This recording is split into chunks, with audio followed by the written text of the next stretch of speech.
तो दोस्तों आप क्या करेंगे अगर आपके हाथ में एक ऐसा फ़ोन आ जाएगा जिससे आप अगर किसी भी इंसान का तस्वीर खींचते हैं तो वो इंसान डिलीट हो जाएगा इस दुनिया से। तो आज से जो मैं सीरीज एक्सप्लेन करने जा रहा हूँ उसका भी स्टोरी कुछ ऐसा ही है। तो एपिसोड 1 की शुरुआत में हम एक लड़की को देखते हैं जो अंधेरी रात में हाथों में एक मोबाइल लेकर एक सुपरमार्केट में जाती है। लड़की काफी घबराई हुई लगती है। उसे सुपरमार्केट में एक औरत मिलती है जिससे वो कहती है कि क्या आप मेरी तस्वीर खींच सकते हैं। वो दूसरी औरत उसका कैमरा ले लेती है और उसे पूछती है क्या तुम ठीक हो।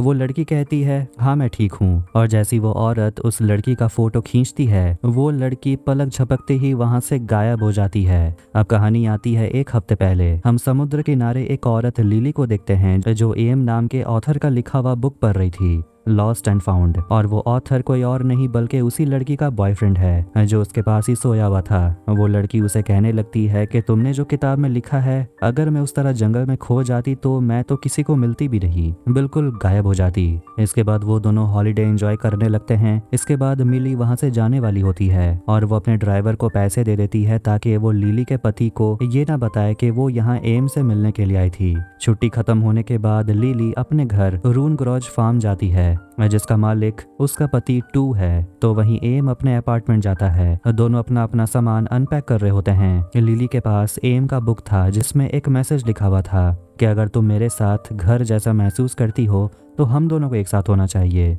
जिसके बाद लिली इस बुक को एक बॉक्स में छुपा कर रख देती है। अब जब वो घर आ चुकी है तो वो अपना वेडिंग रिंग पहन लेती है। उनके घर के सामने एक स्टेबल भी है और वहाँ वो देखती है कि उसका एक घोड़ा घायल हो गया था और इसीलिए लिली उसकी देखभाल कर रही थी। लेकिन एक वर्कर कहता है कि हमें इस घोड़े को उसके दर्द से आजाद कर देना चाहिए, उसके लिए यही सही होगा। लेकिन लिली अभी फिलहाल कुछ भी करने से मना करती है और कहती है कि मैं एक डॉक्टर को इसे दिखाऊंगी। फिर वहाँ पर लिली का हस्बैंड टू आता है जो घोड़े की हालत को देखकर काफी उदास था। टू अपनी पत्नी से बिजनेस मीटिंग के बारे में पूछता है कि आखिर कैसा रहा, जिस पर वो झूठ कहती है और नहीं बताती कि वो अपने बॉयफ्रेंड से मिलने गई थी। और टू ये भी पूछता है कि हमारे ड्राइवर के पास इतने पैसे कहाँ से आने लगे हैं, वो कुछ ज्यादा ही पैसे उड़ा रहा है, कहीं वो चोरी तो नहीं कर रहा, उसे काम से निकाल देना चाहिए। जिस पर लिली कहती है कि ड्राइवर ईमानदार आदमी है, मैंने ही उसे कुछ पैसे दिए थे। जब टू पूछता है आखिर तुमने ऐसा क्यों किया तो वो कहने लगती है कि ड्राइवर तुम्हारी गाड़ी को साफ रखता है, इतना ख्याल रखता है, तो मैंने बस उसे पॉकेट मनी दिया था। लिली जैसी वहां से जा रही थी उस बीमार घोड़े को टू जान से मार डालता है। फिर वो अपनी पत्नी से कहता है कि यही सही था। ये सब देखकर लिली बहुत डर जाती है। तो वहीं एम अपने घर पर अपने नए बुक पर काम कर रहा था। तभी वहां पर उसकी गर्लफ्रेंड उसे मिलने के लिए आती है जिसका नाम ऑर्न है। अब वो वक्त से पहले ही घर आ गई थी। इस पर वो कहती है काम पूरा हो गया तो मैं आ गई। एम अपनी बीवी से फोटोशूट के बारे में बात कर रहा था जिस पर वो अपने काम के बारे में बात करने लगती है। लेकिन वो नोटिस करती है कि उसका हस्बैंड खुश नहीं है और वो उससे कहती है कि हमें कहीं बाहर जाना चाहिए। और वो एम के लिए एक बुक भी लाई है जिसे वो अपने साइड पर रख देता है। ये देखकर ऑर्न उसे पूछती है कि तुम्हें कुछ हुआ है क्या। एम पूछता है तुम क्यों पूछ रही हो, जिस पर वो सिर हिलाकर कहती है ऐसे ही। एम उसे कहता है कि तुम्हें जाकर नहा लेना चाहिए। नहाते वक्त ऑर्न का पैर बाथरूम में रखे एक पिन के ऊपर आ जाता है जिससे उसका खून निकलने लगता है और ऐसा लगता है कि जैसे वो पिन किसी लड़की का था। इसीलिए ऑर्न चिंता में पड़ जाती है। अगले दिन हम ऑर्न को देखते हैं जो अपना सामान फिर से पैक कर रही थी और वो अपने बॉयफ्रेंड एम से कहती है कि मेरी दोस्त को मेरी जरूरत है, इसलिए मैं जा रही हूँ 3 दिनों के लिए। और वो वहां से चली जाती है। इसके बाद हम एम को देखते हैं जिसे एक न्यूज इंटरव्यू के लिए बुलाया जाता है, उसका इंटरव्यू लेने के लिए, क्योंकि उसका लास्ट एंड फाउंड बुक बहुत ज्यादा सक्सेसफुल रहा। ये बुक असली में एम का बायोग्राफी है जब वो बचपन में एक जंगल में खो गया था। इसीलिए वो इंटरव्यूअर एम से पूछती है कि आप जब जंगल में खो गए थे आपके अंदर वो हिम्मत कहाँ से आई कि आप ऐसे सिचुएशन से बाहर निकल कर आ गए। एम कहने लगता है कि वो बचपन में हमेशा टाइम पास करता था, इसलिए जब वो जंगल में अकेला था तब उसे एहसास हुआ कि उसे जीना चाहिए, ना कि वक्त बर्बाद करना चाहिए। इंटरव्यू के बाद एम को एक कॉल आता है, वो भी लिली के पति टू का। तो वहीं लिली आर्ट गैलरी को सजा रही होती है। तभी वहां पर उसका पति आ जाता है और उसे पूछता है क्या इन्हीं पेंटिंग्स के आइडियाज तुम उस आर्टिस्ट से लेने के लिए गई थी, और उसे पूछता है क्या मैं तुम्हारा ऑफिस बोरो कर सकता हूँ। फिर वहां पर एम आता है जिसे टू ने बुलाया है। फिर तीनों मीटिंग करने के लिए बैठते हैं। वहां पर टू उस इंटरव्यू के बारे में बात करता है जो एम ने लिली का लिया था और वो कहने लगता है कि उस इंटरव्यू के जरिए मुझे अपनी वाइफ के बारे में बहुत कुछ पता चला, बहुत कुछ सच पता चला और उसे ऐसा भी लगता है कि उसकी बीवी उसे कुछ छुपाती भी है। वो बताने लगता है कि उसके फार्म का 50 साल हो गया है, इसलिए वो चाहता है कि एम उसके परिवार के हिस्ट्री के बारे में एक बुक लिखे। एम सोचने के बाद कहता है कि मैं ये सब ऑफर नहीं मानता क्योंकि मुझे इन काम में इंटरेस्ट है नहीं। टू एम को अपने घर में इन्वाइट करता है और कहता है कि वहाँ तुम्हें इंटरेस्ट आ जाएगा और तुम मेरे ऑफर को एक्सेप्ट कर भी लोगे। शाम के समय लिली एम से मिलने के लिए जाती है और उसे पूछती है कि तुम ऑफर के लिए क्यों मान गए। शायद मेरा पति हम दोनों के बारे में जानता है, बस वो हम दोनों को रंगे हाथों पकड़ना चाहता है। लिली ये कहते हुए अफसोस करती है कि आखिर वो दोनों एक साथ इस रिश्ते में है क्यों, आखिर ये रिश्ता कहलाता क्या है, क्योंकि लिली शादीशुदा है और एम की एक गर्लफ्रेंड भी है। एम कहता है कि वो ऐसी जिंदगी नहीं चाहता जहाँ लिली उसके साथ ना हो। दोनों वहाँ इंटीमेट हो रहे होते हैं पर एक कैमरा उन्हें रिकॉर्ड कर रहा था। फिर जब लिली अपने घर जा रही थी, बीच रास्ते में उसे उल्टी आने लगती है। फिर वो प्रेगनेंसी किट खरीद कर अपनी प्रेगनेंसी चेक करती है। एम देखता है कि उसकी गर्लफ्रेंड काफी नाराज है और उसी ने वो कैमरा लगाया था घर पर और अब उसके पास सारा प्रूफ है कि उसका बॉयफ्रेंड उसे धोखा दे रहा है। और उसे कहती है कि लिली के साथ रिश्ता खत्म कर दो, मैं सब कुछ भूल जाऊंगी। लेकिन सच बात तो यह है कि एम को अब ऑर्न में इंटरेस्ट है नहीं। ये सब सुनकर ऑर्न ये वीडियो प्रेस में जाकर देने की धमकी देती है, जिस पर एम कहता है कि मैं उस औरत से प्यार करता हूँ और मुझे कोई फर्क नहीं पड़ता तुम क्या करती हो। ऑर्न अपने बॉयफ्रेंड का बुक उठाकर कहती है तो फिर मैं प्रेस में जाकर तुम्हारी किताब के पीछे की सारी सच्चाई बता दूंगी, तब तो तुम्हें फर्क पड़ेगा। एम लिली को कॉल करता है और वो सुपरमार्केट में होती है और लिली एम से कहती है कल गैलरी में मिलने के लिए। एम गैलरी में जाकर लिली से मिलता है और उससे वो पूछता है कि क्या हुआ। लिली कहने लगती है कि कल रात तुमसे मिलने के बाद मैं सुपरमार्केट गई थी और वहां मुझे एक लड़की मिली थी जिसने कहा उसकी पिक्चर क्लिक करने के लिए। फ्लैशबैक में देखते हैं जब लिली उस लड़की की तस्वीर खींच रही थी, कैमरे पर एक लाल डॉट नजर आता है और थोड़ी देर के बाद वो लड़की वहां से गायब हो जाती है। लिली एम को बता रही होती है कि मेरी वजह से एक लड़की गायब हो गई, लेकिन एम उसकी बात नहीं मानता और प्रूफ करने के लिए लिली अपनी पेंटिंग्स की तस्वीर खींचती है, लेकिन कुछ नहीं होता। एम उसे कहता है कि इन सब के बारे में भूल जाओ और एम उसका फोन ले लेता है और बाहर जाकर चेक करता है कि सही में ये पॉसिबल है कि नहीं, कि इस फोन से इंसान डिलीट हो जाते हैं कि नहीं। वो रास्ते पर सोए हुए एक भिखारी का तस्वीर खींचता है जिससे पलक झपकते ही वो भिखारी वहां से गायब हो जाता है। ये देखकर दोनों शॉक्ड हो जाते हैं। अब दोनों इस कैमरा के बारे में बात कर रहे होते हैं और एम पूछता है कि इस कैमरे के जरिए इंसान वापस कैसे आते हैं। लिली कहती है कि मुझे कैसे पता होगा, मैंने बहुत कोशिश की लेकिन मुझे भी कुछ नहीं पता चला। एम उससे पूछता है कि वो लड़की कौन थी, क्या तुम उसे पहचानती हो। लिली कहती है कि मैंने उसे पहले कभी नहीं देखा। अब वो लिली को बता देता है कि ऑर्न को हमारे बारे में पता चल चुका है, उसने अपार्टमेंट में एक कैमरा छुपाया था और अगर हम दोनों अपने इस रिलेशनशिप को खत्म नहीं करते हैं तो वो वीडियो पब्लिक कर देगी। ये सब सुनकर लिली घबराने लगती है और पूछती है कि अब हमें क्या करना चाहिए, जिस पर दोनों उस फोन की तरफ देखते हैं। एम अपने अपार्टमेंट जाता है उस कैमरे के साथ। जब उसकी गर्लफ्रेंड सो रही थी, वो उसकी तस्वीर खींचने वाला था, तभी ऑर्न जाग जाती है और कहती है कि बहुत समय हो गया, तुमने मेरी कोई तस्वीर नहीं खींची। फिर वो अच्छे से पोज देती है, तभी उसकी तस्वीर वो नहीं खींचता और अपनी गर्लफ्रेंड के साथ वो सो जाता है। फिर दोनों याद करते हैं अपने पास्ट को, जब दोनों एक मैगजीन के लिए इंटर्न का काम करते थे और काम के बीच में ही सो जाती थी और जब वो जाग रही थी तब वो देखती है कि एम उसकी तस्वीर खींच रहा था और वो चाहती है कि उनके रिलेशनशिप फिर से पहले जैसा हो जाए, लेकिन एम कोई जवाब नहीं देता, इसलिए ऑर्न मुड़ कर सो जाती है। तभी अचानक से एम ऑर्न की तस्वीर खींचता है और वो वहां से गायब हो जाती है। एपिसोड 2 के स्टार्टिंग में हम फिर से ऑर्न को देखते हैं। ये एक फ्लैशबैक सीन है जहां उसकी माँ हॉस्पिटल में एडमिट होती है और वहां की नर्स ऑर्न से पूछती है क्या तुम ठीक हो, तुम काफी सैड लग रही हो, जिस पर ऑर्न कहती है कि मेरा बॉयफ्रेंड से मेरा झगड़ा हो गया। वो नर्स जिसका नाम निशा है वो उसे कहती है कि अगर तुम्हें मेरी ज़रूरत होगी तो मैं हमेशा तुम्हारी मदद के लिए तैयार रहूंगी। और अपनी माँ के साथ बैठकर काफ़ी इमोशनल हो जाती है और कहती है कि मैं बस यही चाहती थी कि मैं, आप और एम एक साथ रहें। और रोने लगती है क्योंकि अब उसकी माँ भी उसे भूल गई है और उसका रिलेशनशिप एम के साथ सही नहीं चल रहा। फिर हम प्रेजेंट समय को देखते हैं जब फोटो खींचने के बाद ऑर्न गायब हो गई थी। एम तुरंत लिली को मैसेज करके कहता है कि उसने ऑर्न को डिलीट कर दिया है। ये सुनकर वो काफी खुश होती है। फिर वो प्रेगनेंसी किट यूज करती है और टेस्ट पॉजिटिव निकलता है, यानी कि वो प्रेग्नेंट है और वो किट तोड़कर टॉयलेट में फेंक देती है। फिर जब वो बाहर आती है तो टू उसे पूछता है कि टॉयलेट में इतनी देरी क्यों लग रही थी। फिर वो टॉयलेट में जाता है और गुस्सा हो जाता है क्योंकि टॉयलेट पूरा जाम हो चुका है। लिली घबराने लगती है कहीं उसका प्रेग्नेंट किट बाहर ना आ जाए, लेकिन शुक्र है ऐसा नहीं होता। टू के निकलने के बाद वो अंदर जाकर दोबारा से टॉयलेट को फ्लश कर देती है। इसके बाद लिली अपने गैलरी जा रही होती है तो वो देखती है कि उसका ड्राइवर बदल दिया गया है।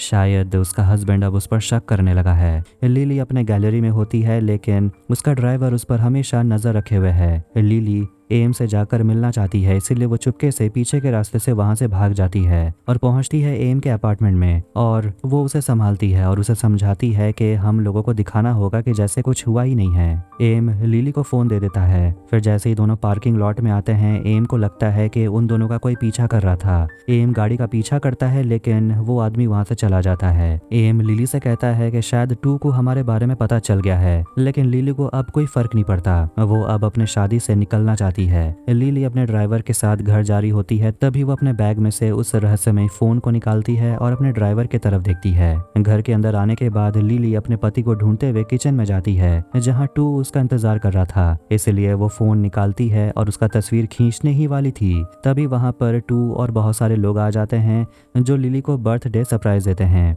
फिर सभी पार्टी में डिनर एंजॉय करते हैं जहां लिली को एक औरत जून दिखती है। तभी उसे उल्टी आने लगती है, इसलिए वो बाथरूम चली जाती है और टू का शक और बढ़ने लगता है। बाथरूम में लिली एम को मैसेज करने वाली थी कि आज वो किसी को डिलीट नहीं कर सकती, लेकिन वो मैसेज वो डिलीट कर देती है। बाथरूम से निकलने के बाद लिली को जून मिलती है जो लिली से काफी गुस्से में लगती है, इसीलिए लिली उससे माफी मांगती है क्योंकि वो चाहती है कि वो दोनों फिर से अच्छे दोस्त बन जाएं। और जून उसे बताती है कि हम सबको तुम्हारे अफेयर के बारे में पता है, तुम्हें छुपाने की जरूरत नहीं है, तुम्हारे पति को भी पता है और मैं तो यही सोच रही हूँ कि वो तुम्हारे लिए पार्टी ऑर्गेनाइज कर क्यों रहा है। उसे तो पहले ही तुम्हें घर से निकाल देना चाहिए था। फिर आखिर में सारे मेहमान घर से चले जाते हैं और टू लिली से कहता है उसके साथ चलने के लिए। फिर दोनों स्टेबल पहुंचते हैं जहां टू लिली को बर्थडे गिफ्ट देता है, एक नया घोड़ा, और वहां ये भी खुलासा करता है कि मुझे पता है कि तुम्हारा अफेयर चल रहा है। टू कहता है कि मैं समझता हूँ, पहले बच्चे को खोने के बाद शायद तुम भी बहुत अकेली फील कर रही थी, मैं भी बहुत दुखी था, लेकिन तुम्हें हम दोनों के साथ बिताए हुए अच्छे पलों को याद करना चाहिए था। मैं चाहता हूँ कि हम दोनों फिर से पहले जैसे हो जाएं। और वो अपनी बीवी को गले लगा लेता है। लिली अपने पति के सामने खुलासा करती है कि उसके पेट में एम का बच्चा है। ये सुनकर वो दंग रह जाता है। लिली फोन निकालने के लिए अपने पर्स खोलती है तो वहीं एम बार बार लिली को कॉल कर रहा था, लेकिन वो कॉल उठाता ही नहीं, इसलिए वो उसे मैसेज सेंड करता है। तभी उसके दरवाजे पर उसकी गर्लफ्रेंड आ जाती है, लेकिन ये बस उसका भयानक सपना था। अब सुबह उठकर वो देखता है कि लिली उसे बहुत बार फोन कर चुकी थी। तभी उसकी नजर जाती है टीवी पर जहां न्यूज चल रहा होता है कि लिली आज सुबह से गायब है और उसे कहीं नहीं देखा गया। तो वहीं उसका हस्बैंड टू पुलिस स्टेशन में एक मिसिंग रिपोर्ट दर्ज करवाता है। यह सब देखकर एम काफी परेशान हो जाता है। मीडिया कॉन्फ्रेंस में टू कह देता है कि कल रात उसने अपने पत्नी का बर्थडे सेलिब्रेट किया। जब वो सुबह उठा तो उसकी पत्नी गायब थी और उसके नौकर ने बताया कि आधी रात को लिली कहीं बाहर जाने के लिए निकली थी और उसे नहीं पता कि लिली कहाँ गई होगी। एम भी वहां आकर टू के बातों को सुनने लगता है। पुलिस कहते हैं कि उन्हें लिली की कार मिल गई है और वो भी बिल्कुल सही हालत में है। गाड़ी के अंदर पैसे थे और गाड़ी के बाहर एक फोन मिला जो टूटा हुआ था, इसीलिए उस फोन के अंदर से डाटा नहीं मिल सकता। टू वहां पर एम को देख लेता है, जिसके बाद एम पहुंचता है उसी लोकेशन पर जहां पुलिस को लिली की गाड़ी मिली है और वहां उसे बात करने के लिए टू आता है। एम बहाना मारने लगता है कि मैं तो बस लिली को पहचानता हूँ, इसलिए मैं यहाँ आ गया केस में मदद करने के लिए। टू एम से कहता है कि तुम अगर मेरे घर रिसर्च करने के लिए आना चाहते हो तो आ सकते हो, और ऐसा लगता है जैसे लिली के गायब होने से टू को ज्यादा फर्क नहीं पड़ता और वो चाहता है कि एम उसके फैमिली हिस्ट्री पर काम करे। अगले दिन एम टू के घर पहुंच जाता है फैमिली हिस्ट्री पर काम करने के लिए। चार्ट नाम का नौकर एम से आकर कहता है कि आप इस कमरे में बैठिए, जब मिस्टर टू फ्री होंगे तो वो आपसे मिलने के लिए आ जाएंगे। फिर जब उसे कोई नहीं देख रहा होता तो एम बिना आवाज किए ऊपर टू और लिली के कमरे में चला जाता है और तभी इस टेबल से टू अपने घर पहुंच जाता है। एक कमरे में वो रहस्यमय फोन को खोजने की कोशिश कर रहा था, लेकिन उसे कहीं नहीं मिलता। एक आवाज सुनकर वो दूसरे कमरे में जाकर छुप जाता है जहां बहुत सारी तस्वीरें और ड्राइंग्स लगे हुए थे। वहां उसे उसका लिखा हुआ किताब मिलता है और उसके पीछे एक मैसेज लिखा हुआ था जो कटा हुआ था। फिर जैसे वो कमरे से बाहर निकलता है टू उसे देख लेता है और ये देखकर एम उसे झूठ कहने लगता है कि मैं तो बस बाथरूम ढूंढने के लिए ऊपर आया था। टू एम को अपने प्रॉपर्टी का टूर देता है और अपने फैमिली के बारे में बताने लगता है कि जब टू के पापा जिंदा थे तो ये फार्म बहुत छोटा था, लेकिन अब उसका प्रॉपर्टी बहुत बहुत बड़ा हो चुका है। एम पूछता है कि मैं लिली के बारे में क्या लिखूंगा, उसके गायब होने के बारे में, जिस पर टू कहता है कि उसके बारे में लिखने की जरूरत है ही नहीं। टू एम को लेकर स्टेबल पहुंचता है और वहां उसे उसी घोड़े से मिलाता है जो वो लिली के गिफ्ट के लिए खरीदा था। टू यहाँ बताता है कि पहले वो और लिली बहुत ज्यादा घुड़सवारी किया करते थे, लेकिन अब तो वो दोनों एक दूसरे को देखना भी पसंद नहीं करते। टू कहता है कि लिली का अफेयर चल रहा था, फिर वो अचानक से गायब हो गई। एम टू के पॉकेट में एक फोन को देखता है। टू एम से पूछता है क्या तुम्हें मेरी बीवी के बारे में ये सब कुछ पता था, जिस पर वो घबराने लगता है। टू मजाक करते हुए कहता है कि तुम्हारा चेहरा भी देखने लायक है, क्यों ना मैं तुम्हारा एक फोटो खींचूं। डर के मारे एम टू को धक्का दे देता है और उसके पॉकेट से फोन गिर जाता है, लेकिन ये तो एक नॉर्मल सा फोन था। दोनों के बीच झड़प हो जाती है और एम टू से पूछने लगता है कि तुमने लिली के साथ क्या किया, तुमने उसे डिलीट कर दिया क्या, वो फोन किधर है। टू बहुत कंफ्यूज हो जाता है और पूछता है कि डिलीट कर दिया, पागल हो गए हो क्या। और वो एम से पूछता है कि तुम लिली को लेकर कहाँ गए हो। एपिसोड 3 के स्टार्टिंग में हम देखते हैं कि एम टू से बचकर भाग रहा होता है। वो भागते हुए मकई के खेत में चला जाता है और टू गन लेकर उसका पीछा करता है। टू को शक है कि उसकी बीवी के गायब होने के पीछे एम का हाथ है, पर सच बात तो यह है कि एम को भी नहीं पता कि उसकी गर्लफ्रेंड लिली आखिर गई कहाँ। वो किसी तरह बच के वहां से भाग निकलता है, फिर वो अपने गाड़ी में बैठकर आखिरकार उसके घर से चला जाता है और चार्ट नाम का नौकर उसे रोकने के लिए उसके पीछे दौड़ता है, लेकिन आखिरकार टू के फार्म से वो बच के निकल जाता है। इसके बाद हम एक डिटेक्टिव को देखते हैं जिसका नाम होता है यू टचाई, और वो लिली के मिसिंग होने के केस को इन्वेस्टिगेट कर रहा था। और उसके पास एक और फाइल होती है जिसमें मिसिंग लोगों के नाम हैं। उनमें से एक है अराया, और ये वही हाई स्कूल वाली लड़की है जो डिलीट हो गई थी सुपरमार्केट में। चार्ट आकर अपनी मालिक से कहता है कि आपको लगता है कि उस आदमी को पता है कि लिली मैडम कहाँ है। टू कहता है कि मुझे नहीं पता, पर हो सकता है उसे पता हो। फिर टू अपने घोड़े पर बैठकर एक तालाब के किनारे चला जाता है और वो अपनी वाइफ को याद करता है जिसके साथ वो यहाँ आया करता था। एम से मिलने के लिए नर्स निशा आती है जो नर्सिंग होम में काम करती है जहाँ ऑर्न की माँ एडमिट है। निशा परेशान है क्योंकि और ना मैसेज का रिप्लाई कर रही है ना कॉल उठा रही है, और वो एम से पूछती है कि उसे कुछ हुआ है क्या। एम झूठ कहता है कि ऑर्न चाइना गई हुई है किसी काम से, लेकिन निशा कहती है कि मैंने उसके ऑफिस में कॉल किया और उन्हें भी नहीं पता कि ऑर्न कहाँ है, इसलिए मैं थोड़ी परेशान हूँ। जिस पर एम झूठ कहता है कि शायद वो किसी पर्सनल काम से गई होगी और पूछता है कि आपको कोई काम है क्या। तो निशा उसे बताती है कि ऑर्न की माँ गिर गई थी और उसे चोट लग गई है, मैंने तो उन्हें हॉस्पिटल पहुंचा दिया है, लेकिन खर्चा ऑर्न को उठाना होगा। एम कहता है कि वो खर्चा उठा सकता है। जिसके बाद वो हॉस्पिटल जाता है और उसे वहां कहा जाता है फॉर्म पर साइन करने के लिए, लेकिन वो रिसेप्शनिस्ट उसे कहती है सिर्फ परिवार वाले ही साइन कर सकते हैं। जिसके बाद एम सिर्फ बिल पे कर देता है। निशा शक के नजरों से उसे देख रही होती है। फिर दोनों ऑर्न की माँ को देखने के लिए जाते हैं और निशा बताती है कि ऑर्न की माँ अल्जाइमर की लास्ट स्टेज में है और वो काफी कमजोर हो गई है और उन्हें अब यहाँ हमेशा के लिए एडमिट रहना होगा, इसलिए जितना जल्दी हो सके ऑर्न को यहाँ बुलाना होगा। निशा को थोड़ा अजीब लगता है क्योंकि ऑर्न कभी भी काम के लिए देश से बाहर जाती थी तो वह हमेशा निशा को बता देती थी,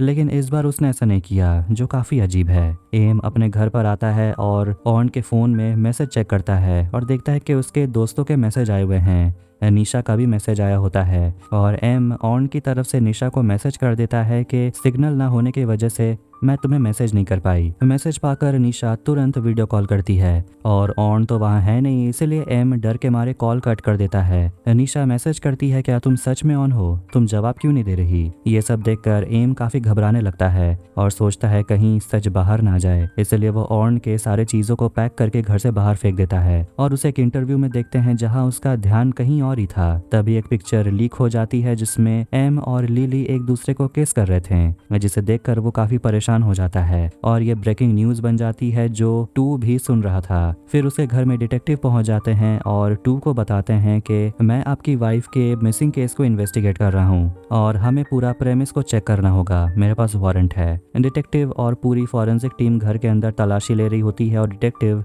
टू से पूछते हैं कि घर में कौन कौन रहता है, जिस पर टू कहता है कि हम 4 लोग रहते हैं, टू, उसकी वाइफ और उसकी छोटी बहन और उसके पापा। डिटेक्टिव पूछते हैं कि घर में कोई सीसीटीवी कैमरा क्यों नहीं है, जिस पर टू कोई जवाब नहीं देता। डिटेक्टिव टू से कहते हैं कि स्टोर रूम खोलने के लिए, जिस पर वो थोड़ा हिचकिचाता है और रूम खोलने पर देखते हैं कि वहाँ पर एक क्रेडल है, जिस पर टू बताता है कि उसकी वाइफ का मिसकैरियज हुआ था और इसीलिए वो इस कमरे में नहीं आते। डिटेक्टिव सवाल करते हैं कि तुमने कभी अपनी बीवी को पीटा है, जिस पर टू कहता है कभी भी नहीं। वहाँ पर एक फोटो होता है जिस पर टू कहता है कि ये मेरी स्टेप सिस्टर है। डिटेक्टिव याद करते हैं कि बहुत साल पहले इसी फार्म में कोई डूबकर मर गया था। फिर वो सभी टू के पापा के कमरे में जाते हैं और देखते हैं कि टू के पापा वेंटिलेटर के सहारे जिंदा हैं। डिटेक्टिव छानबीन करने के लिए स्टेबल पहुंच जाते हैं और टू उनसे कहता है कि आपको उस राइटर को ढूंढना चाहिए, उसी ने मेरी बीवी को गायब किया है। इसके बाद डिटेक्टिव और उसकी पूरी टीम पहुंच जाती है एम के अपार्टमेंट में, जहां एम बताने लगता है कि कैसे वो पहली बार लिली से मिला था और कहता है कि जब पहले वो गायब हुई थी तो उस रात वो अपने घर पर था। जिस पर डिटेक्टिव पूछते हैं क्या तुम अपने गर्लफ्रेंड के साथ थे, और अगर ऐसा है तो क्या वो तुम्हारे स्टोरी को कंफर्म कर सकती है, जिसके बाद हम तुम्हें अकेला छोड़ देंगे। ये सुनकर एम थोड़ा घबराने लगता है और कहता है कि वो ऐसा नहीं कर सकती क्योंकि अब हम दोनों अलग हो गए हैं। डिटेक्टिव जब अपने ऑफिस में होते हैं तो उसे मिलने के लिए नर्स निशा आती है। इसके बाद हम टू के सौतेली बहन जून को देखते हैं और पता चलता है उसी ने लिली और एम के फोटो को ऑनलाइन पोस्ट किया है और टू अपनी सौतेली बहन से कहता है कि तुम इन सब चक्करों में मत पड़ो।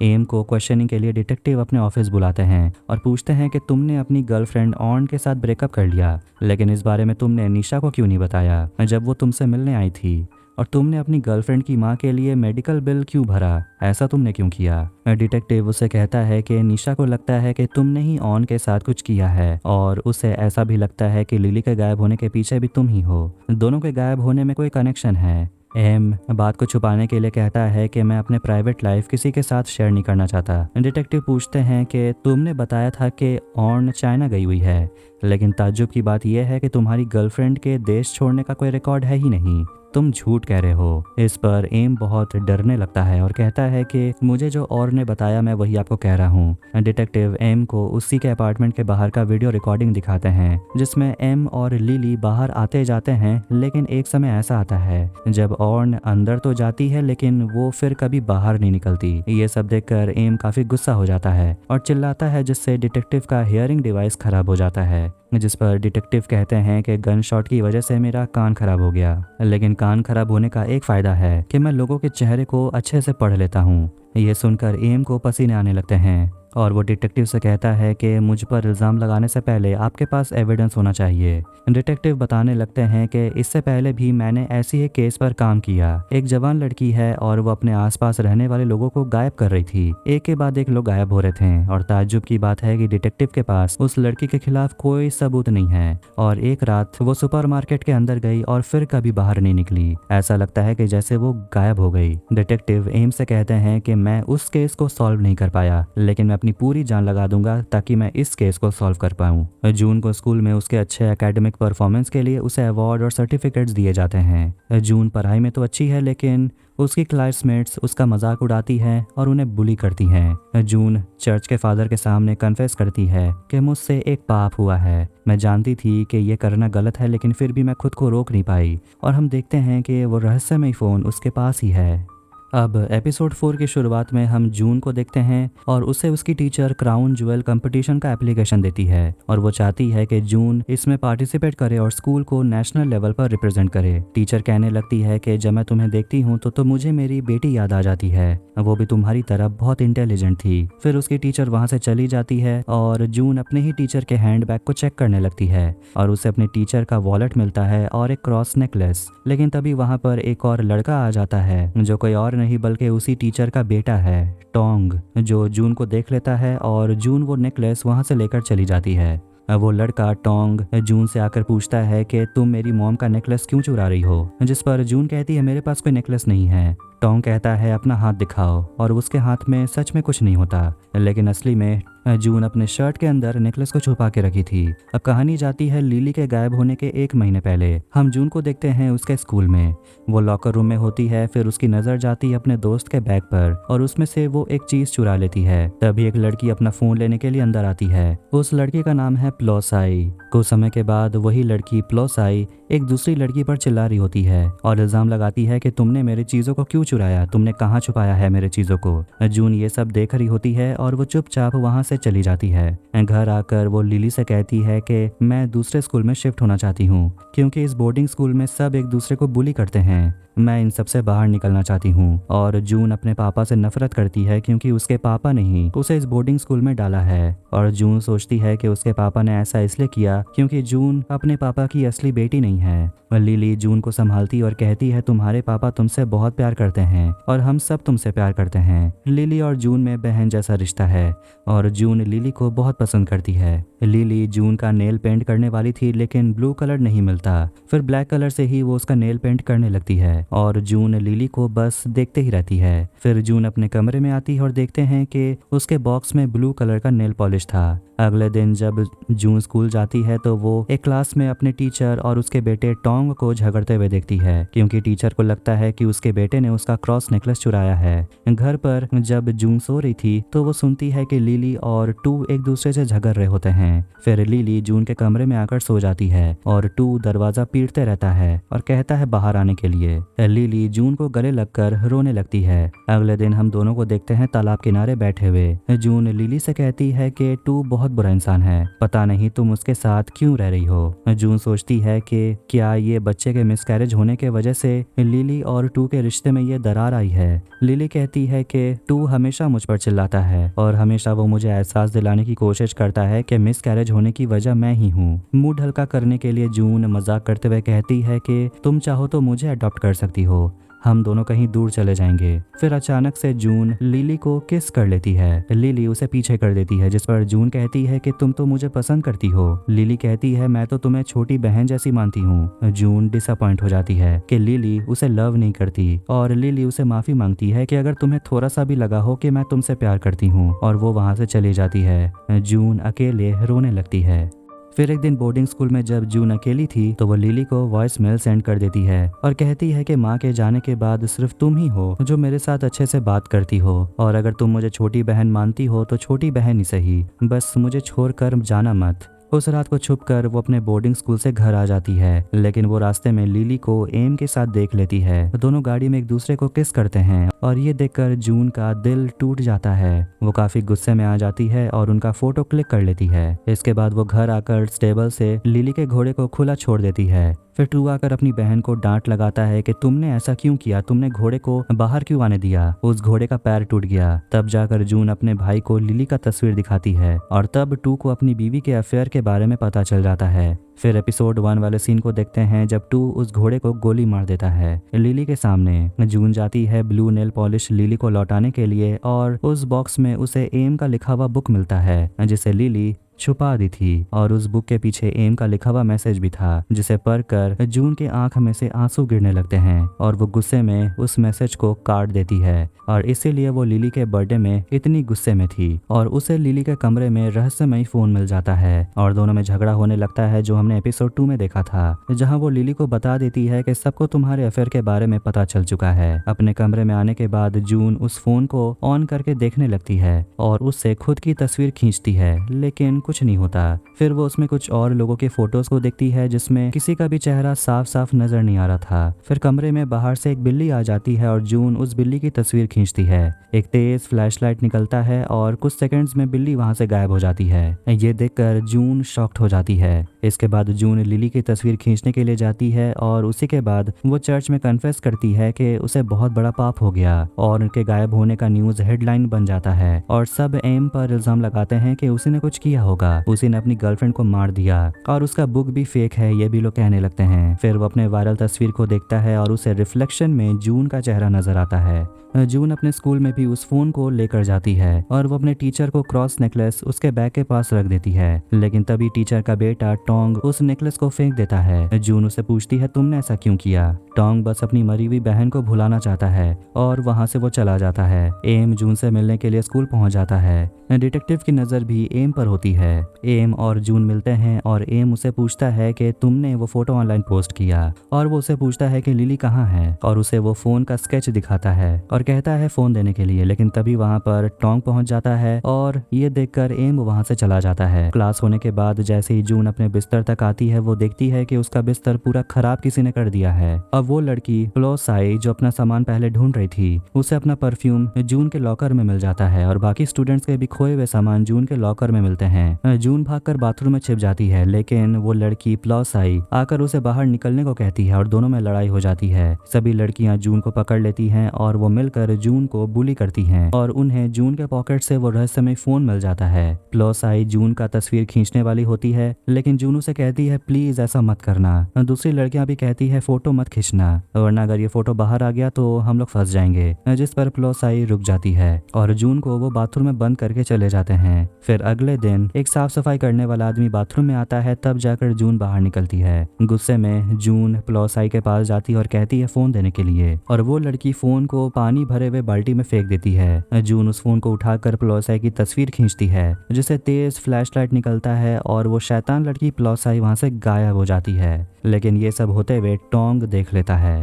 एपिसोड 5 में हम एक लड़की ठुंग के मिसिंग पोस्टर को देखते हैं और ठुंग कोई और नहीं बल्कि वही टीचर की बेटी है, यानी कि टोंग की बहन, और अपनी बेटी के लिए टीचर प्रेयर कर रही थी। और टोंग भी वहां आता है और वो काफी परेशान था क्योंकि उसने जो देखा उस पर उसे यकीन नहीं हो रहा था। उसकी माँ उसे पूछती है कि क्या हुआ, तुम परेशान लग रहे हो, मेरे साथ प्रेयर करो। और टोंग अपनी माँ को कुछ नहीं बताता। जून अपने रहस्यमय फोन में प्लोसाई की तस्वीर देख रही थी, जिसे उसने डिलीट कर दिया, और वो एक चर्च के सामने बैठी हुई थी। वहाँ एक कौवा मरा हुआ था, जिसका वो इस फोन से तस्वीर खींचती है और वो कौवा वहाँ से गायब हो जाता है। फिर वो चर्च के अंदर आती है, जहाँ फादर सभी से कह रहे होते हैं कि बदला लेने से मन में शांति नहीं आती, हम लोगों को माफ करना सीखना चाहिए। फिर जून अपना फोन निकालकर ऊपर से नीचे बैठे सारे स्टूडेंट्स की तस्वीर खींचने वाली थी, यानी कि वो सभी को डिलीट करने वाली थी एक साथ। लेकिन तभी वहाँ पर टोंग आकर उसे रोक लेता है और कहता है कि ये मत करो, मैंने तुम्हें देखा, तुम्हें उस लड़की के साथ तुमने क्या किया। वो उसे बाहर लेकर आता है और पूछता है कि ये काम कैसे करता है, ये लोगों को गायब कैसे कर रहा है। जून कहती है मुझे भी नहीं पता, मैंने इसे अपनी भाई की बीवी लिली से चुराया है। टॉम को समझ आ जाता है कि लिली तो वही है जो मिसिंग है। वो उसे पूछता है क्या तुम लोगों को वापस ला सकती हो, जिस पर जून कहती है नहीं। टोंग उसे समझाता है कि इसका मतलब तुम लोगों को मार रही हो। वो टोंग से कहती है तुमने देखा उस लड़की ने मेरे साथ क्या किया, वो मुझे हमेशा तंग करती थी, तुम मेरे जगह होते तो क्या करते। जून के चेहरे पर और गले पर वो टॉर्चर के निशान को देखता है और वो उसे माफी मांगता है। टोंग उसे फोन ले लेता है और कहता है फिक्र करने की जरूरत नहीं है, मैं किसी को कुछ नहीं बताऊंगा। शाम को टू अपने पापा से बात कर रहा था और उसके पापा पूछते हैं कि पुलिस को कुछ मिला क्या, जिस पर टू कहता है कुछ नहीं मिला। वो अपने बेटे को समझाते हैं कि इस फार्म को खड़ा करने के लिए मैंने क्या कुछ नहीं किया, तुम्हारी बीवी के गायब होने की वजह से मैं अपने फार्म को बर्बाद होने नहीं दूंगा। उस रात को टू को एक भयानक सपना आता है जिसमें वो अपने दर्दनाक अतीत को याद करता है और वो बहुत डर जाता है, जिसमें उसकी माँ अपनी जान ले लेती है और उसके पापा उसे कबर्ड में बंद कर देते हैं। वो एक आवाज सुनकर उठता है और एक कमरे में जाकर देखता है कि सब कुछ बिखरा पड़ा है। तभी वहां पर एक मास्क पहना हुआ आदमी आता है जो उसके ऊपर हमला करता है और वो उसे पूछता है फोन कहाँ है। उसके बाद दोनों में लड़ाई होने लगती है और वो आदमी टू को सीढ़ी से नीचे गिरा देता है, जिससे वो बेहोश हो जाता है। कुछ समय के बाद नौकर चार्ट आकर टू को उठाता है, लेकिन लड़ाई के दौरान टू ने उस आदमी से उसका लॉकेट चुरा लिया था जिसमें अराया लिखा हुआ था। और वो ऑनलाइन जाकर उस नाम को सर्च करता है और उसे उस नाम की लड़की थाईलैंड में कौन है वो देखने लगता है और उसे एक लड़की का प्रोफाइल मिलता है जिसके आखिरी पोस्ट में गुड बाय लिखा हुआ था और एक पोस्ट था जिसमें लिखा हुआ था कि सबको हक है डिसाइड करने का कि अगर इस दुनिया में वो रहना चाहते हैं या गायब हो जाना चाहते हैं। एक फोटो में वो लड़की अपने दोस्त को टैग की हुई होती है, जिसमें वो देखता है कि उस लड़की के पास वैसा ही लॉकेट था जैसा अभी टू के पास है। टू उस लड़की को मैसेज करता है क्या ये तुम्हारा नेकलेस है, लेकिन पता चलता है कि वो लड़की कई दिनों से ऑफलाइन है। फिर वो टैग की हुई लड़की उसके प्रोफाइल को टू चेक करता है और उसे मैसेज करता है कि क्या ये नेकलेस तुम्हारे फ्रेंड का है। वो लड़की पूछती है कि ये तुम्हें कहाँ से मिला। टू उस लड़की के ड्रेस पर हॉस्पिटल का नाम देखता है और वो लिख देता है कि मुझे इसी हॉस्पिटल में मिला और मैं इस नेकलेस को लौटाना चाहता हूँ। तो वो दूसरी लड़की लिखती है कि मैं इसी हॉस्पिटल में हूँ। अगले दिन स्कूल में जून के क्लास में एक टीचर आती है डिटेक्टिव के साथ और वो स्टूडेंट्स को बताती है कि स्कूल में प्लॉसाई मिसिंग है और डिटेक्टिव आए हैं सारे स्टूडेंट्स को इंट्रोगेट करने के लिए, पूछने के लिए कि क्या वो जानते हैं कि प्लॉसाई कहाँ है। फिर डिटेक्टिव वहां से चले जाते हैं और ये सब सुनने के बाद जून थोड़ी सी घबराने लगती है। एम अपने घर पर ऑनलाइन 2 के फार्म के बारे में सर्च कर रहा था और हिस्ट्री के बारे में पढ़ रहा था और उसमें वो लिली और जून की एक तस्वीर को देखता है। फिर वो लिली के मिसिंग होने के आर्टिकल्स को पढ़ रहा था, तभी उसे पता चलता है कि एक स्कूल में एक लड़की अचानक गायब हो गई है। लड़की कोई और नहीं बल्कि प्लॉसाई थी और एक फोटो में क्लास के स्टूडेंट्स में वो जून को भी देख लेता है और उसे लगने लगता है कि शायद दोनों के गायब होने के पीछे जून है।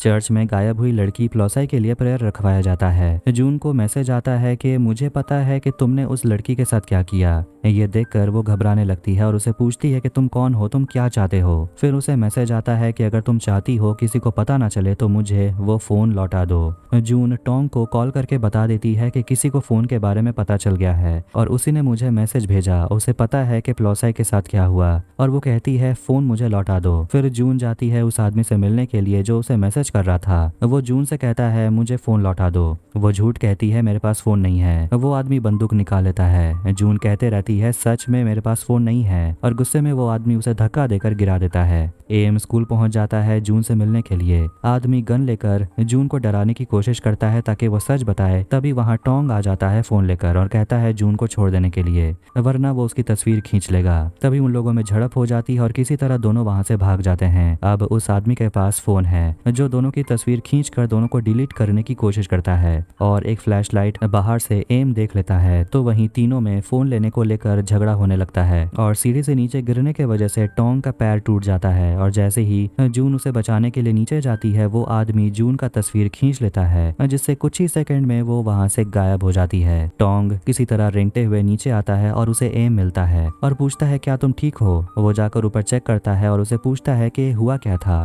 टोंग बताने लगता है कि किसी ने उस पर हमला किया, उस आदमी ने जून को डिलीट कर दिया है। दोनों बाहर आते हैं और देखते हैं कि वो लड़की जो गायब हुई थी प्लॉसाई वो वापस लौट आई है। ये देखकर सारे स्टूडेंट दंग रह जाते हैं और दोनों भी शॉक्ड हो जाते हैं कि आखिर ये कैसे हुआ और वो समझ जाते हैं कि वो इंसान जिसे डिलीट किया गया है वो वापस आ सकते हैं अगर उस इंसान को डिलीट कर दिया जाए जिसने फोटो खींचा था। यानी कि जून ने प्लॉसाई को डिलीट किया और अब जब जून डिलीट हो गई है तो इस वजह से प्लॉसाई वापस आ गई है। टोंग अब हॉस्पिटल में एडमिट होता है और दोनों बात कर रहे होते हैं कि जून ने लिली को डिलीट नहीं किया और अब उन्हें उस हमलावर को ढूंढना होगा अगर वो जून को वापस लाना चाहते हैं तो। टू जाता है उसी लड़की से मिलने के लिए जिससे उसकी ऑनलाइन बात हुई थी जो हॉस्पिटल में एडमिट है। उसका नाम है नेट, वो एक कैंसर पेशेंट है और टू उसे नेकलेस लौटा देता है और वो उसे सच बताता है कि कोई मेरे घर में आ धमका था और उसी से मुझे ये नेकलेस मिला और इसीलिए मैं तुम्हारी दोस्त को ढूंढ रहा हूँ। तुम्हें पता है कि वो कहाँ है। नेट कहती है कि बहुत समय से मैं उसे मिली नहीं हूँ, मुझे नहीं पता वो कहाँ है। टू उस लड़की से पूछता है कि वो हमलावर फोन ढूंढ रहा था, क्या तुम्हें पता है कि वो किस फोन की बात कर रहा है। नेट घबराते हुए कहती है कि मुझे नहीं पता और वो काफी डरी हुई थी।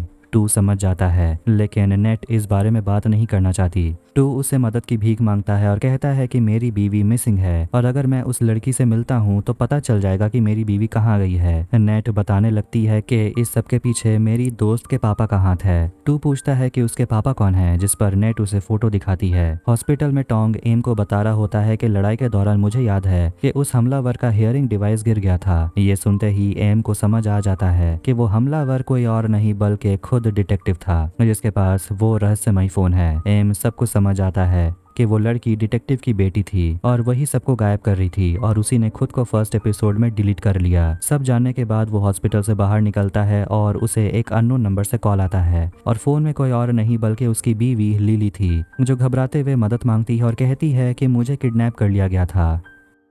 एपिसोड 6 में अब हमें आखिरकार पता चलेगा कि लिली के साथ क्या हुआ था। जन्मदिन वाली रात वो अपने पति के साथ सो रही थी, फिर वो आधी रात में अपने गाड़ी से कहीं चली जाती है। एम को वो कॉल करती है लेकिन एम कॉल नहीं उठा रहा था। वो अपने हैंडबैग में चेक करती है और देखती है कि वो मिस्टीरियस फोन तो है ही नहीं जो उस समय जून ने चुरा लिया था। तब एक पुलिस की गाड़ी उसे रोकती है और ये कोई और नहीं बल्कि डिटेक्टिव था। वो लिली को हिट करता है और उसके सामान को वो चेक करने लगता है और उसके बाद वो लिली को किडनैप कर लेता है। लिली को एक कमरे में होश आता है और उसे बेड़ियों से बांध के रखा गया था। तभी उस कमरे में डिटेक्टिव और उसकी पत्नी आती हैं और डिटेक्टिव उसे पूछता है कि वो फोन जिसमें लोगों को डिलीट करने का पावर है वो कहाँ है। लिली कहती है मुझे नहीं पता, आप क्या पूछ रहे हो। डिटेक्टिव बंदूक निकाल लेता है लेकिन लिली कहते रहती है कि वो फोन मेरे पास अब नहीं है, किसी ने चुरा लिया। डिटेक्टिव उसे एक मौका देता है सच बताने के लिए लेकिन लिली कहते रहती है कि मेरे पास फोन नहीं है और वो बहुत रो रही थी, गिड़गिड़ा रही थी और डिटेक्टिव उसके पैर में गोली मार देता है। लेकिन तभी उसकी पत्नी उसे रोकती है और कहती है कि उस लड़की के पास फोन नहीं है,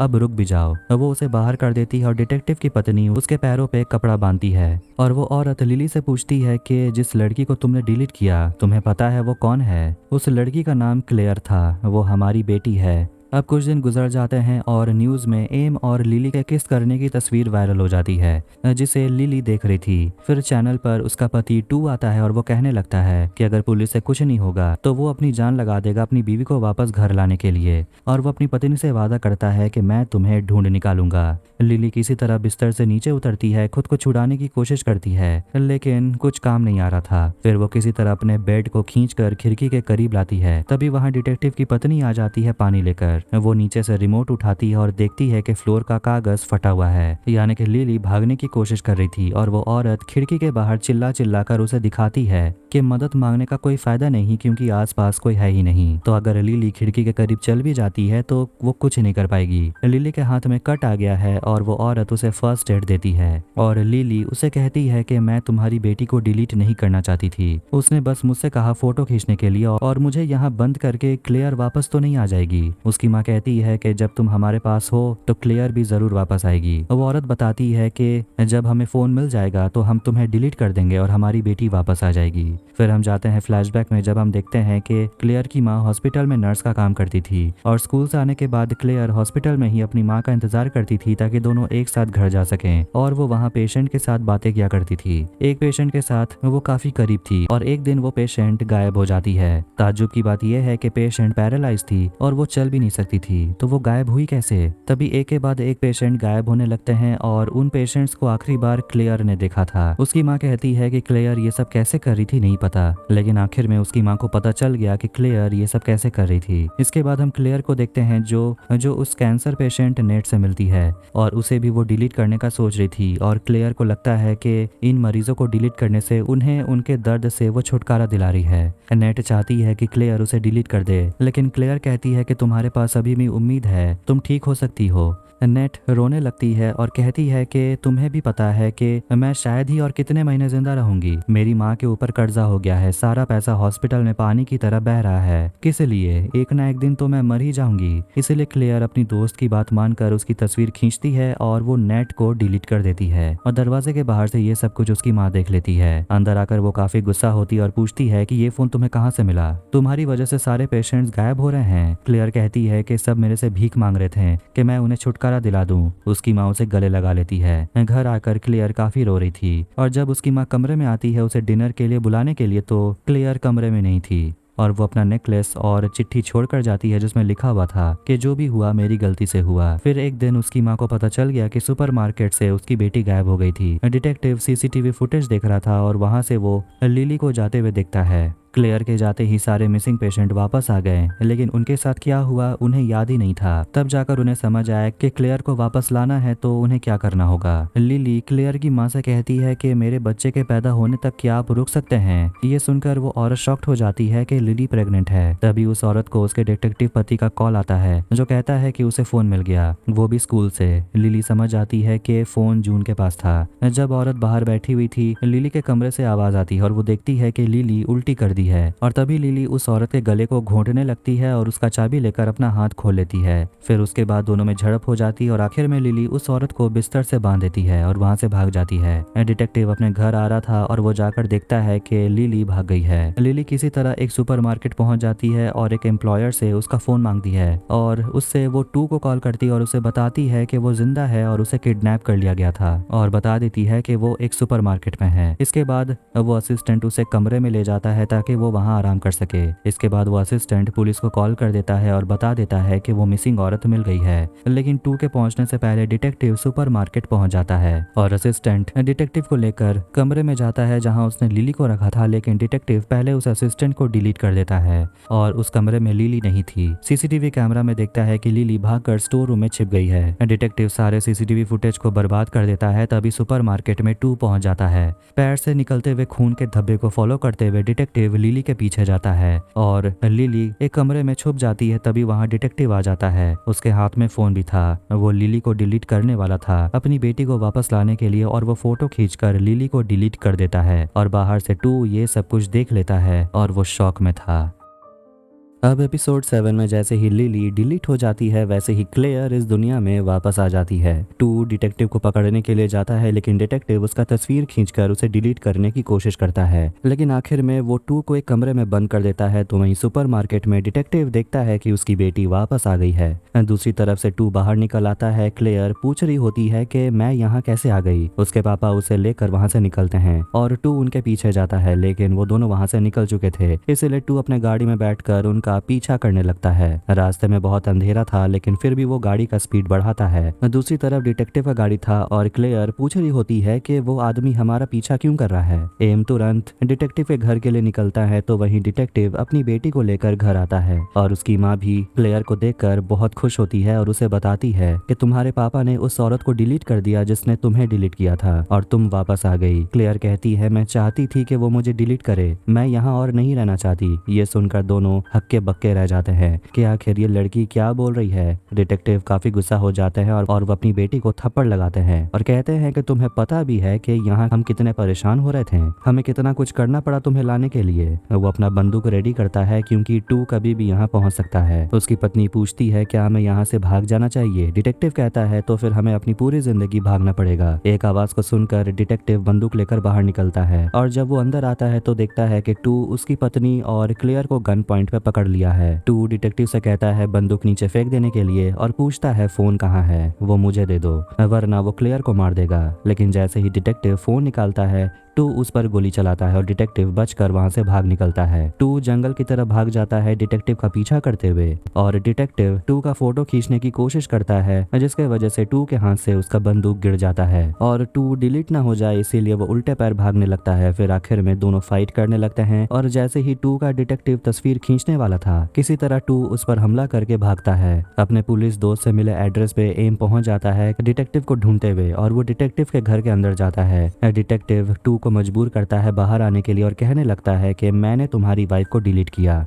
दम है तो बाहर आओ। वो आकर डिटेक्टिव से लड़ने लगता है और डिटेक्टिव को बहुत मारता है। डिटेक्टिव उसे कहता है कि तुम्हें क्या लगता है मैं इन सब चक्करों में पड़ना चाहता था, तुम्हारी बीवी ने मेरी डॉटर को डिलीट किया और मैं बस अपनी बेटी को बचाना चाहता था। डिटेक्टिव लड़ाई में बहुत घायल हो गया है और वो टू से कहता है कि मुझे डिलीट कर दो, लेकिन मेरी बीवी और बच्चे को नुकसान मत पहुंचाना, मुझे डिलीट करके ये सारा तमाशा यहीं खत्म करो। टू जैसे ही फोन को देख रहा होता है कि उसे ऑन कैसे करते हैं, पीछे से डिटेक्टिव बड़ा पत्थर उठा लेता है टू पर हमला करने के लिए, लेकिन वक्त पर एम डिटेक्टिव को नीचे गिरा देता है। फिर आखिर में टू डिटेक्टिव का तस्वीर खींचकर उसे डिलीट कर देता है। वो एम को भी डिलीट करने का सोचता है लेकिन नहीं करता। वो एक दूसरे से पूछते हैं कि उन्हें कैसे पता चला कि ये सबके पीछे डिटेक्टिव इन्वॉल्व था। टू बताता है लिली ने मुझे कॉल किया और लिली ने ही डिटेक्टिव की बेटी को डिलीट किया था और तब से डिटेक्टिव फोन को ढूंढ रहा था ताकि वो लिली को डिलीट कर सके और अपनी बेटी को वापस ला सके। एम तुरंत पहुंचता है लिली को पिक करने के लिए और वो उसे बता देता है कि टू ने डिटेक्टिव को डिलीट कर दिया। एम लिली से पूछता है कि तुमने उस दिन टू को डिलीट क्यों नहीं किया। फिर हम उस दिन को देखते हैं जब स्टेबल में लिली अपने पति को बता देती है कि एम के बच्चे के साथ वो प्रेग्नेंट है। टू उसे कहता है मुझे पता है तुम प्रेग्नेंट हो और बाप वो नहीं है, लेकिन इससे टू को फर्क नहीं पड़ता और पूछता है कि तुमने एम को इस बारे में नहीं बताया और तुम उसे मत बताना। टू इस बच्चे को अपना बच्चा मानकर पालेगा और वो दोनों साथ रहेंगे। लिली खुश हो जाती है और टू को गले लगा लेती है और अब प्रेजेंट में लिली एम को बताती है कि वो प्रेग्नेंट है और वो बच्चा टू का है और वो टू को एक और चांस देना चाहती है। वो उसे ये भी नहीं बताती कि ये बच्चा सच में एम का है और वो झूठ कहने लगती है कि मैंने टेस्ट करवाया और मुझे पता चला कि ये बच्चा टू का है। ये सब सुनने के बाद एम का दिल टूट जाता है और इसके बदले में लिली उससे सिर्फ सॉरी कहती है। एम लिली को समझाने की कोशिश करता है कि तुम गलत कर रही हो, तुम अभी ठीक से सोच नहीं पा रही, पर लिली कहती है कि मैं सोच चुकी हूँ कि मुझे क्या करना है। टू डिटेक्टिव के घर जाता है और डिटेक्टिव की पत्नी और उसकी बेटी कबर्ड में छुपे हुए थे। जैसे ही टू अलमारी खोलता है, दोनों मिलकर उसके ऊपर हमला करते हैं और टू क्लेयर की माँ को डिलीट कर देता है और ये देखकर क्लेयर वहां से भाग जाती है। लिली को लेने के लिए टू पहुंच जाता है और लिली को अब एम और टू में से किसी एक को चुनना होगा, लेकिन वो अपना फैसला कर चुकी है और वो अपने पति टू के पास चली जाती है, जिसे देखकर एम रोने लगता है। अब आखिरी एपिसोड यानी एपिसोड 8 में हम उस समय को देखते हैं जब एम अपनी गर्लफ्रेंड ऑर्न के साथ खुश था। फिर एक दिन एम जाता है इंटरव्यू के लिए और वो लिली का इंटरव्यू लेता है और वो उसके आर्ट क्यूरेटर होने के बारे में उसे सवाल करता है, जिस पर वो बताने लगती है कि मैं बस चाहती हूँ कि जो टैलेंटेड आर्टिस्ट है वो मेरी गैलरी में आकर एग्जीबिशन रखें और मैं उन्हें प्रमोट करूँ। वो एम से कहती है कि अगर आपको और अच्छे सवाल पूछने हैं तो आपको एक दिन एग्जीबिशन में जरूर आना चाहिए। फिर वो उसे आर्ट दिखाने के लिए ले जाती है और उसे ड्राइंग्स के बारे में बताने लगती है। लिली बताने लगती है कि एक समय उसका लाइफ ऐसा था जब वो बहुत अकेली थी और उसी से इंस्पायर होकर वो अब लोगों को अपने गैलरी में एग्जीबिशन रखने के लिए देती है, ताकि आर्टिस्ट भी अपने फीलिंग्स को बिना डर के ड्राइंग्स में पोर्ट्रे कर सके। उसकी बातें सुनकर एम बस लिली को देखते ही रहता है, जैसे कि वो लिली की बातों में खो जाता है। अब कहानी आती है प्रेजेंट में। एम अपने घर पर होता है। ब्रेकअप के बाद उसका बुरा हाल था, वो देवदास बन चुका है और वो टीवी पर लिली के गायब होने की खबर सुन रहा था। बताया जा रहा है कि वो मिल गई है, लेकिन पुलिस को डिटेक्टिव उनके घर पर नहीं मिले और लिली मीडिया में आकर कह देती है कि अब उसका एम के साथ कोई अफेयर नहीं है, सब कुछ खत्म हो चुका है। ये सुनकर एम बहुत गुस्सा हो जाता है। डिटेक्टिव डिलीट हो गया है तो जून भी वापस आ गई है और वो अपने दोस्त टोंग से मिलने के लिए हॉस्पिटल जाती है। टोंग उसे पूछता है क्या तुम प्लॉसाई से मिली? जून कहती है हाँ वो मिली और उसे याद है कि मैंने उसकी तस्वीर खींची थी, लेकिन उसके बाद प्लॉसाई के साथ क्या हुआ ये तो उसे भी खुद याद नहीं। टोंग की यह हालत के लिए जून उसे सॉरी कहती है और वो मुस्कुराते हुए कहता है कोई बात नहीं। जून लिली से जाकर बात करती है और उसे माफी मांगती है। कहती है कि मैंने ही तुम्हारे घोड़े को बाहर जाने के लिए छोड़ दिया था। लिली उसे गले लगा लेती है और उससे भी वो माफी मांगती है और उसे वो गुड न्यूज देती है कि तुम आंटी बनने वाली हो। टू अपने कमरे में बच्चे के झूले को ठीक कर रहा था। ऐसा लगता है कि अब उनकी लाइफ परफेक्ट हो गई है, सब बहुत खुश हैं। लिली फिर से फोन की बात करने लगती है और वो टू से पूछती है कि क्या वो फोन तुम्हारे पास है? वो फोन मुझे दे दो। इसके बाद वो फोन पर लोगों के तस्वीर को देखने लगती है, कौन कौन डिलीट हो गए हैं, जिसमें वो क्लेयर की माँ को भी देखती है और पूछती है कि क्या इसे भी डिलीट करना जरूरी था? टू कहता है मेरे पास कोई और चॉइस नहीं था। लिली उस फोन में ऑन की भी तस्वीर देखती है और पहले तो वो उस फोन को पानी में फेंक देने का सोच रही थी ताकि वो किसी के हाथ ना लगे, लेकिन अब वो सोच में पड़ जाती है कि ऑरन को भी वापस लाना जरूरी है, लेकिन अगर वो वापस आ गई तो एम डिलीट हो जाएगा। जून टोंग के घर जाती है और उसे पूछती है कि तुम्हारी माँ कहाँ है? वो कहता है वो चर्च गई है। जून उसे कहती है कि किसी ने मेरा दिल तोड़ा है। टोंग पूछता है किसने? जून कहती है लिली ने, जिस पर टोंग शॉक हो जाता है। अब अपने दोस्त को अपने सेक्सुअलिटी के बारे में बताने के बाद जून काफी हल्का महसूस करती है। टोंग पूछता है कि तुमने मुझे क्यों बताया? जून कहती है क्योंकि मैं तुम पर भरोसा करती हूँ। टोंग उसे कहता है कि मैं तुम्हारी फीलिंग्स को समझ सकता हूँ। जून उसे पूछती है कैसे? क्या तुमने भी कभी किसी से प्यार किया? तुम्हारा भी दिल टूटा है क्या? जिसके बाद टोंग जून की तरफ देखता है तो वहीं दूसरी तरफ लिली एम के घर जाती है, जो अब देवदास की तरह दारू पीने में बिजी रहता है। लिली उसे कहती है कि मुझे पता है एक तरीका जिससे तुम ऑर्न के साथ रह सकते हो। अब वो अपने साथ फोन भी लाई है और कहती है कि मैं तुम्हें डिलीट कर दूंगी और ऑर्न वापस आ जाएगी। ऑर्न वापस आ जाएगी तो वो मुझे डिलीट कर देगी और तुम दोनों एक साथ खुशी खुशी रह सकते हो। एम गुस्से में पूछता है क्या लोगों को डिलीट करना गेम है क्या? अब वो उसे पूछता है कि मैंने तुम्हारे लिए अपनी गर्लफ्रेंड को डिलीट कर दिया, लेकिन तुमसे वो भी नहीं हुआ। वो लिली से कहता है वापस आ जाने के लिए ताकि दोनों एक साथ रह सके पहले की तरह, लेकिन लिली के लिए अब ऐसा करना इम्पॉसिबल है। इसीलिए एम लिली को घर से बाहर निकाल देता है। फिर वो अपने घर के सामने तालाब में लिली उस फोन को फेंक देती है। एम अपने घर पर ऑर्न का दिया हुआ किताब पढ़ता है और उसमें एक फोटो था जिसके पीछे ऑर्न की तरफ से एक मैसेज लिखा हुआ था, जिसमें वो ऑर्न को प्रपोज कर रही थी उसे शादी करने के लिए, और उसमें एक रिंग भी था। अगले दिन वो जाता है ऑर्न की माँ से मिलने के लिए, जो हॉस्पिटल में एडमिट थी और उसे अल्जाइमर की बीमारी है। उसकी माँ उम्मीद कर रही थी कि उसकी बेटी वापस आ जाएगी उसे मिलने के लिए। ये सुनकर एम रोने लगता है और कहता है कि आपकी बेटी जरूर वापस आएगी। फिर वो वापस अपने घर आता है और सोशल मीडिया पर अपना कन्फेशन लिखने लगता है कि इस पोस्ट से उसका करियर खत्म हो जाएगा और कहता है कि झूठ के सहारे मैं अपनी जिंदगी नहीं जी सकता। वो लिखता है कि मैंने जो अपनी किताब में लिखा लॉस्ट एंड फाउंड में वो सब कुछ झूठ था। लिली ये पोस्ट पढ़ रही थी और एम लिखता है कि मैं बहुत बुरा इंसान हूँ और मैंने जो भी किया उसके लिए मुझे सजा तो मिलनी चाहिए। एम टू को कॉल करता है और उसे पूछता है क्या तुम्हारे पास फोन है। उससे बात करने के बाद टू तालाब से फोन को निकाल लेता है। पोस्ट करने के बाद लिली एम से मिलने के लिए जाती है। एम टू के घर पहुंच जाता है। लिली एम के अपार्टमेंट चली जाती है और वहां उसे ना देखकर उसे मैसेज करती है कि तुम कहाँ हो। और उस पोस्ट का मतलब क्या था। एम अपना फोन पानी में फेंक देता है और वो टू से कहता है मुझे डिलीट कर दो। टू एम को डिलीट कर देता है और जैसे वो डिलीट होता है लिली जो एम के अपार्टमेंट में थी उस अपार्टमेंट में और न वापस आ जाती है। ये देखकर लिली समझ जाती है कि एम को डिलीट कर दिया गया है। ऑर्न पूछने लगती है कि एम कहाँ है। ऑर्न को कुछ समझ नहीं आ रहा था कि आखिर चल क्या रहा है और उस कमरे में भी उसने कैमरा लगाया हुआ था और उसे वो देखने का सोचती है और उसे पता चल जाता है कि उसके बॉयफ्रेंड ने उसे डिलीट कर दिया था एक फोन की मदद से। ये सब कुछ देखकर वो रोने लगती है। इसके बाद वो जाती है अपनी माँ से मिलने के लिए और उन्हें गले लगकर रोने लगती है। जून इंस्टाग्राम पर अपने और लिली के तस्वीर को देखती है और सारे पोस्ट वो डिलीट करने लगती है। घबराते हुए लिली अपने घर आती है और टू को ढूंढने लगती है। वो स्टेबल में जाती और वहाँ एक जगह बहुत सारे मक्खियाँ भिन भिना रहे थे। ये देखते हुए उसे पता चलता है कि वहाँ एक बंकर है। वो नीचे चली जाती है। जून फोटो डिलीट कर रही थी और उसे एक फोटो मिलता है जिसमें वो टॉम की बहन को देखती है अपने भाई टू के साथ। बेसमेंट के अंदर लिली को कुछ बॉक्स मिलते हैं जिससे बहुत जोर की बदबू आ रही थी। लिली उस बॉक्स को खोलती है जिसे देखकर वो बहुत डर जाती है। टू अपने पापा से कहता है कि आपको उन औरतों के बारे में चिंता करने की जरूरत नहीं है, मैं सब कुछ संभाल लूंगा। लिली जैसे ही ऊपर आ रही थी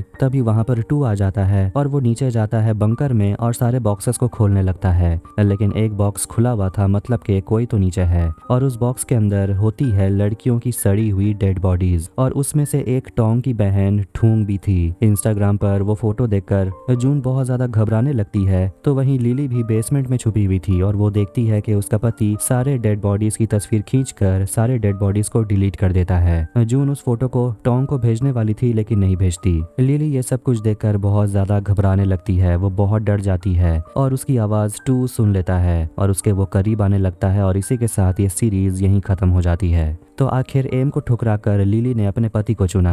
लिली के लिए एम ने अपनी गर्लफ्रेंड तक को डिलीट कर दिया, लेकिन लिली ने चुना अपने पति को, उस इंसान को जिसके बेसमेंट में कई सारी लड़कियों की डेड बॉडीज थी। क्या लिली का डिसीजन सही था? ऑब्वियसली नहीं। और अब लिली के साथ क्या होगा ये तो पता चलेगा सीजन 2 में। फिलहाल के लिए सीजन 1 यहीं खत्म होती है। वीडियो आपको अगर अच्छा लगा तो वीडियो को लाइक करें, चैनल को सब्सक्राइब करें। मिलते हैं नेक्स्ट वीडियो में। Take care.